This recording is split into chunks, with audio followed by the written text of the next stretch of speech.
திருக்குறள் வழியில் முனிவரும் காகமும். கொங்குமலை என்னும் ஊரில் முனிவர் ஒருவர் வாழ்ந்து வந்தார்.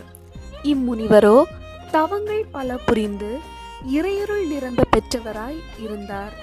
ஒரு நாள் மரத்தடியில் ஆழ்ந்த தியானத்தில் இருந்த முனிவரின் கன்னத்தை ஒரு காகத்தின் கண்ணீர் தீண்டியது. விழித்தெழுந்த முனிவரோ காகத்தை உற்று நோக்கி, ஏன் அழுகிறாய் என்று கேட்டாராம். காகமோ, முனிவரே, என்னுடைய தோற்றத்தை கண்டு மக்கள் அனைவரும் என்னை தூற்றுகின்றனர் தெரியுமா? எனக்கு தேவையான அன்றாட உணவு கூட எனக்கு கிடைக்கவில்லை. மக்கள் அனைவரும் என்னை வெறுக்கிறார்கள். நான் மகிழ்ச்சியாகவே இல்லை முனிவரே என்றதாம். முனிவரோ, கவலை கொள்ளாதே, என்னால் உனக்கு தேவையானதை தர முடியும்.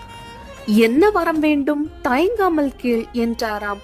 மகிழ்ச்சியுற்ற காகமோ, முனிவரே, என்னை அன்னப்பறவையாக மாற்ற முடியுமா என்று கேட்டதாம். முனிவரோ, நிச்சயமாக என்னால் முடியும். ஆனால் அதற்கு முன்பு நீ அன்னப்பறவையிடம் சென்று நீ மகிழ்ச்சியாக இருக்கிறாயா என்று கேட்க வேண்டும் என்றாராம். விரைந்து சென்ற காகமோ அன்னப்பறவையிடம் சென்று, அன்னப்பறவையே, நீ மிகவும் அழகாக இருக்கிறாய். இவ்வுலகிலேயே நீதான் மகிழ்ச்சியான பறவை என்று நான் நினைக்கிறேன் என்றதாம். அன்னப்பறவையோ, இல்லை நண்பா, நீ பச்சை கிளியை பார்த்திருக்கிறாயா? பச்சை கிளிதான் இவ்வுலகிலேயே மகிழ்ச்சியான பறவை என்று நான் நினைக்கிறேன் என்றதாம். காகமோ உயர உயர பறந்து பச்சை கிளியை தேடி சென்று, பச்சை வண்ண உடலுடையவனாய் சிகப்பு நிற அழகுடன் நீ மிகவும் அழகாக இருக்கிறாய். இவ்வுலகிலேயே நீதான் மகிழ்ச்சியான பறவை என்று நான் நினைக்கிறேன் என்றதாம்.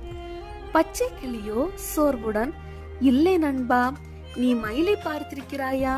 மயில்தான் இவ்வுலகிலேயே மகிழ்ச்சியான பறவை என்று நான் நினைக்கிறேன் என்றதாம். காகமோ மயிலை பல மணி நேரமாய் தேடி அலைந்ததாம். பல மணி நேர தேடல்களுக்கு பிறகு ஒரே ஒரு மயிலை மிருக காட்சி சாலையில் பார்த்தது. மக்கள் பலர் மயிலை மகிழ்ச்சியாக உற்று நோக்கியதை காகம் கவனித்தது. காகம் மயிலின் அருகே சென்று, மயிலே, நீ மிக மிக அழகாக இருக்கிறாய். இவ்வுலகிலேயே நீதான் மகிழ்ச்சியான பறவையாக இருக்க வேண்டும் என்றதாம். மயிலோ கண்ணீர் மல்க, இல்லை நண்பா, என்னுடைய இவ்வழகால் தான் நான் இக்கூண்டில் அடைக்கப்பட்டேன். நீ எத்தனை மகிழ்வுடன் இவ்வுலகை சுற்றி வருகிறாய். உன்னை விடவா நான் மகிழ்ச்சியாக இருக்க முடியும் என்று கேட்டதாம். இதை கேட்ட காகமோ மன நிறைவுடன் திரும்பி சென்று முனிவரை சந்தித்து நன்றி செலுத்தி மகிழ்வுடன் கூடு திரும்பியது.